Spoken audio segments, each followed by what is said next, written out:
Si hubieras circunnavegado y recorrido el mundo a comienzos del 1400, ¿qué civilizaciones habrías podido descubrir y distinguir? Indudablemente te habría maravillado el esplendor de la ciudad prohibida de China, el de las pirámides mayas y aztecas, el de las ciudadelas de piedra pulida de los incas, entre muchas otras. Si le hubieras preguntado a cualquier habitante de alguna de estas grandes civilizaciones que a partir del siguiente siglo sería Europa la que iniciaría un proceso que la convertiría en el actor hegemónico global, probablemente te habría tratado como un loco. Este continente se encontraba recién superando la devastación causada por la peste bubónica, y no era más que una constelación de pequeños terrenos gobernados por reyes guerreros constantemente riñendo entre sí. Sin embargo, logró convertirse en la civilización dominante frente al resto. ¿Cómo pasó de ser un continente fragmentado geográfica y socialmente a ser el centro de lo que Ferguson concibe como la civilización occidental? ¿Fue su suerte, el designio divino, una religión en particular, alguna condición racial o cultural, o su particular geografía? De todos estos elementos, solo esta última, la geografía, es actualmente defendida como un factor relevante del desarrollo, auge y eventual caída de las civilizaciones. Ferguson no desconoce este elemento y por eso en varios de sus libros dedica algunas frases a su más destacado expositor, Jared Diamond. Ambos parecen dialogar en sus obras, cada uno ofreciendo argumentos desde sus posiciones a esta pregunta. Ferguson responde que no es la geografía, sino que son ciertas instituciones, entendidas como un conjunto de ideas y de prácticas, las que permitieron el auge del oeste. Estas ideas, estas prácticas, en definitiva estas instituciones son la competencia, la ciencia, el derecho de propiedad, la medicina, la sociedad de consumo y la ética de trabajo. Ferguson agrega que el éxito de Occidente no se debe solamente a que un grupo de países haya adoptado simultáneamente o con algún grado estas instituciones, sino que esta incorporación, este desarrollo institucional, además se produjo en una coyuntura histórica caracterizada por la debilidad de sus rivales.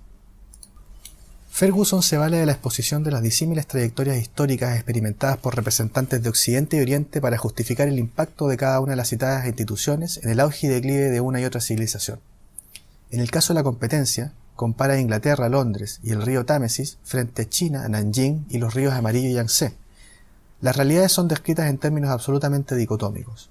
Mientras en Europa las enfermedades y la pobreza, así como la lucha perpetua entre los estados, hacían que la vida fuera solitaria, pobre, sucia, violenta y corta, utilizando las palabras con que Hobbes describía el estado de naturaleza, en contraste China florecía. Sus ríos eran aprovechados de forma magistral en la agricultura, la que a su vez era apoyada por una serie de adelantos tecnológicos solo conocidos por los europeos varios cientos de años más tarde, lo que permitió a China sustentar con un alto grado de eficiencia una población mucho mayor que la europea. El cenit de este desarrollo lo alcanza la dinastía Ming durante sus primeros 100 años de vida entre los siglos XIII y XIV. Es en este periodo en el que el emperador dispone de la creación de la armada más grande conocida hasta ese momento, comandada por el almirante Zheng He, quien en su apogeo contaba con cerca de 250 naves y más de 28.000 hombres, número que solo fue superado por Occidente a partir de la Primera Guerra Mundial, casi 500 años después. Sin embargo, todo este desarrollo dependía del gobierno monolítico que ejercían los emperadores chinos desde su unificación, alcanzada por Qin Shi Huangdi en el siglo III a.C., circunstancia que eventualmente terminó por sofocar la innovación, favoreciendo la preservación del statu quo, cuya máxima expresión se vio en la decisión del emperador de suspender las expediciones navales, volcando la atención del imperio en la defensa de los invasores mongoles del norte, cerrando así las relaciones internacionales en pos de una preocupación por las necesidades internas. Por el contrario, Europa a partir del siglo XV y mediante la acción pionera de Portugal, comienza de forma incipiente a tomar el lugar de sus rivales asiáticos. Ferguson explica que esto se debió a que la miríada de unidades políticas que habitaban el continente europeo vieron en el éxito de la exploración naval un vehículo a través del cual grandes riquezas podían ser obtenidas. La fragmentación europea, tanto externa, dada por la existencia de diversos estados contendientes, como interna, caracterizada por la presencia dentro de esos estados de organizaciones y corporaciones que competían entre sí, conllevaba una serie de ventajas que permitieron el explosivo desarrollo experimentado. El permanente enfrentamiento bélico promovía la innovación en tecnología militar. También fomentó el desarrollo de sistemas más eficientes para recaudar fondos desde sus súbditos para financiar estos enfrentamientos. Y es en este contexto también donde surgen las primeras sociedades empresariales. Finalmente, la división política aseguraba que ningún gobernante fuera capaz de prohibir efectivamente la exploración naval en particular o algún otro emprendimiento en general. La carrera iniciada por Vasco da Gama y sus expediciones a Oriente a través del continente africano, su consolidación por los Países Bajos, la expedición de Colón hacia América y más tarde por Inglaterra y otras potencias europeas, llegan a su clímax en 1842, cuando las naves inglesas obligan a los chinos a firmar el primero de los tratados injustos, a través de los cuales se dispuso la apertura de 5 puertos al comercio británico, el pago de una altísima indemnización y la cesión de la isla de Hong Kong hacia el Imperio Británico. Este momento marca evidentemente la inclinación absoluta de la balanza de la historia desde el sector oriental hacia el mundo occidental. La segunda institución es la ciencia, la que es descrita a partir nuevamente de la divergencia que a partir de los siglos XIV y XV comienza a gestarse entre Occidente y Oriente. Hasta entonces, el mundo musulmán constituía el centro del conocimiento universal. Fueron sus universidades las que custodiaban la herencia grecolatina, sus hospitales los que por primera vez curaron y no solo albergaron a los enfermos, y sus intelectuales fueron los que, utilizando los conocimientos traídos desde la India, desarrollaron significativamente el álgebra y la ciencia experimental. La expansión del saber humano y también del dominio territorial islámico, que había comenzado aquí con Harún al-Rashid, alcanza su clímax con el sultán Solimán el Magnífico. Pero la balanza se inclina a favor de Europa a partir de la invención por parte de Gutenberg de la imprenta de tipos móviles, la que promovió el desarrollo de innovación tras innovación, primero en el ámbito religioso, particularmente la Reforma Protestante, luego en las ciencias naturales, teóricas y aplicadas, y finalmente en las ciencias sociales. Pero más allá de la importancia de estos descubrimientos e invenciones, lo que constituye para Ferguson el elemento que permitiría a Occidente iniciar su carrera de dominación fue la aplicación de estos avances del intelecto humano al ámbito militar. Y donde fue especialmente notorio fue en Prusia, esa monarquía que no era un país que contaba con un ejército, sino un ejército que contaba con un país. De la mano de Federico el Grande, este estado absoluto, jerárquicamente organizado, se convirtió en la primera potencia militar de Europa, apoyada fundamentalmente por el conocimiento en artillería que importaron desde el Reino Unido. Fue esto lo que marcó el fin definitivo de la expansión musulmana desde Oriente Medio hacia Europa a través de su centro. Y aun cuando los sultanes no tuvieron más opción que rendirse al imperio de la ciencia tras haber sufrido decenas de veces las consecuencias de su retraso, recién a finales del siglo XIX, la ausencia de libertades individuales, de competencia y derecho de propiedad, hacían que la mera descarga del conocimiento europeo tuviera un efecto muy pequeño en comparación al que tuvo en el lugar donde se originó. Como tercera institución, encontramos a la propiedad, acompañada del conjunto de instrumentos que permiten su protección efectiva, tales como la consagración constitucional del Estado de Derecho o del Rule of Law. El autor presenta aquel experimento historiográfico constituido por la colonización de América del Norte y del Sur. Nos entrega las distintas características y motivaciones de quienes arribaron a uno y otro lado del continente. Españoles y portugueses ansiosos por encontrar montañas de oro en el sur y siervos dispuestos a buscar aquellas prístinas tierras del Nuevo Mundo en el norte, que les permitirían alcanzar la libertad personal, religiosa y económica, poniéndose incluso al servicio de las empresas coloniales que con un siglo de retraso respecto a sus rivales españoles y portugueses comenzaron a establecerse en sus primeros asentamientos en la costa este de lo que hoy son los Estados Unidos. Y aquí es donde Ferguson plantea una pregunta clave. ¿Habría sido distinto el devenir histórico si los ingleses hubieran arribado a las montañas de oro del sur en lugar de las fértiles provincias del norte? ¿Se habrían visto los primeros igualmente tentados que los segundos de establecer un sistema basado en la explotación de esos abundantes recursos naturales y humanos? ¿O por el contrario, fueron relevantes las diferentes instituciones que trajeron consigo unos y otros grupos humanos al Nuevo Mundo? Para responder esta pregunta, el autor no se limita a analizar las experiencias colonizadoras posteriores a la conquista de América, emprendidas por España y Portugal por un lado, e Inglaterra y Holanda principalmente por el otro. Proceder en tal sentido no nos acerca a la respuesta. Por el contrario, Ferguson se aboca al estudio de las diferencias entre unos y otros antes de que sus colonizacionales llegaran a América. Destaca en este sentido la mayor distribución de poder en el Reino Unido, la que es posible rastrear hasta la Carta Magna del siglo XIII. Sería esta tradición la que habría hecho más aplicable las ideas republicanas y democráticas que terminaron echando raíces en el lado norte del Nuevo Mundo con mucha más fuerza. También toma en cuenta el hecho que la mayoría de los colonos del norte llegaban al continente con la esperanza de hacerse con una cantidad considerable de territorio, el que más tarde los habilitaba a participar de forma activa en la vida política de la naciente patria. Por el contrario, el territorio al sur estaba densamente poblado para los estándares de la época, por lo que el incentivo más poderoso era apropiarse de esa fuerza laboral para que trabajara la tierra, hecho que en definitiva favoreció la formación de pequeñas élites que controlaban todo el poder económico y político. Una y otras alternativas, Ferguson las personifica en Washington y Bolívar. Ambos emprendieron cruzadas emancipatorias desde las metrópolis europeas. El primero logró exitosamente poner a las 13 colonias del norte en la senda de convertirse en los Estados Unidos del norte. ¿Por qué fracasó el segundo? ¿Por qué fue incapaz de generar una experiencia similar a unos Estados Unidos del sur o una república bolivariana latinoamericana? El autor nos explica que, primero, esto se debe por la casi inexistente experiencia democrática de los sudamericanos. Segundo, por la desigual distribución de la propiedad raíz, y tercero, por un mayor grado de heterogeneidad y división racial. Al tratar este último aspecto, el autor no deja pasar la oportunidad para plantear un tema especialmente controversial: la justificación de la esclavitud por parte de quienes a la vez postulaban este conjunto de ideales republicanos fundados en la idea de que todos los hombres son creados iguales. A partir de una revisión exhaustiva de las espeluznantes cifras de la esclavitud, tanto en el norte como en el sur, la obra de Ferguson permite entender las consecuencias que hasta nuestros días aún persisten en ambos hemisferios, entre los diversos grupos raciales que los habitan. El capítulo sobre la medicina está estrechamente vinculado al fenómeno del imperialismo, que en sus comienzos se entendía justificado como una forma de iluminar aquellas zonas oscuras del globo, a través de la entrega de los insumos de la civilización occidental a aquellos territorios menos avanzados. Destaca en este punto el especial papel que jugó Francia a partir del siglo XIX. Luego de referirse con cierto grado de detalle a las diferencias entre las revoluciones americana y francesa, la primera basada en las ideas de Locke y de Burke, quien prefería un gobernante hereditario que respetara un cúmulo de tradiciones mínimas, particularmente vinculados a la defensa de la propiedad frente al soberano, y la segunda, fundamentada en los postulados de Rousseau, quien deposita en la voluntad general de la sociedad el mandato que obliga al legislador, al juez y al ciudadano, pudiendo este último ser privado de sus derechos cuando así lo exija la necesidad pública. Es justamente este antecedente el que más tarde imprimirá un sello particular al imperialismo francés del siglo XIX, diferenciado del de sus rivales por la pretensión civilizatoria que lo inspiraba, sin perjuicio de que los mecanismos de dominación de los pueblos conquistados estaban igualmente presentes, aunque en un grado menor de brutalidad. Allí donde los alemanes, tardíos participantes del reparto de África, encontraron en el espacio hoy ocupado por Namibia el laboratorio perfecto para implementar los postulados de la pseudocientífica eugenesia,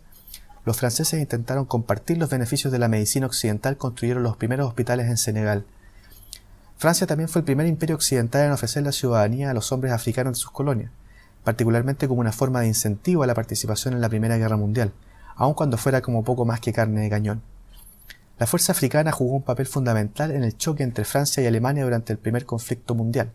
el que representó la lucha entre el imperio que buscaba traer la civilización a un mundo bárbaro, y otro, según algunos, como el que pretendía barbarizar a su pueblo civilizado en ese mundo.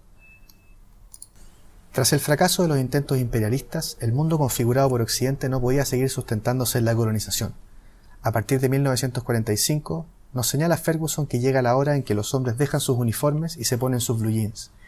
La era del consumo se consolida, y con ella también la occidentalización de un rasgo característico de toda cultura, la vestimenta.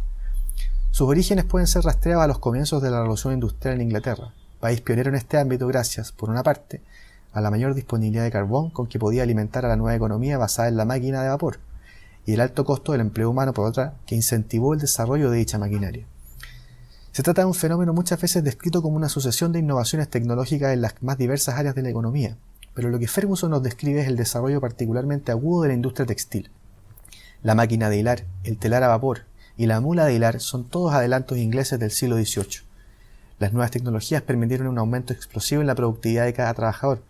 lo que implicó un cambio radical del paradigma económico, pasando de uno basado en la relevancia de la tierra como factor productivo a uno en el que el capital juega un rol preponderante.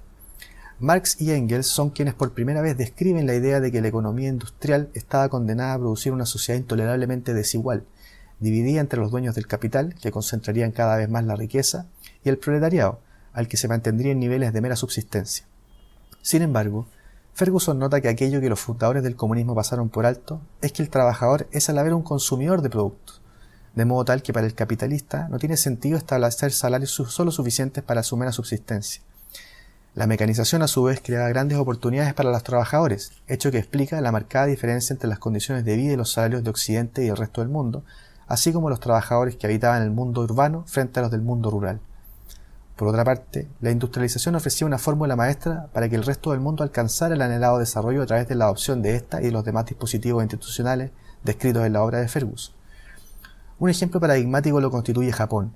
nación que, a mediados del siglo XIX, frente a la disyuntiva sobre qué instituciones importar de Occidente, decide importarlo todo: la Constitución prusiana, el patrón oro y la armada británicos, la estructura militar alemana y el sistema educacional estadounidense.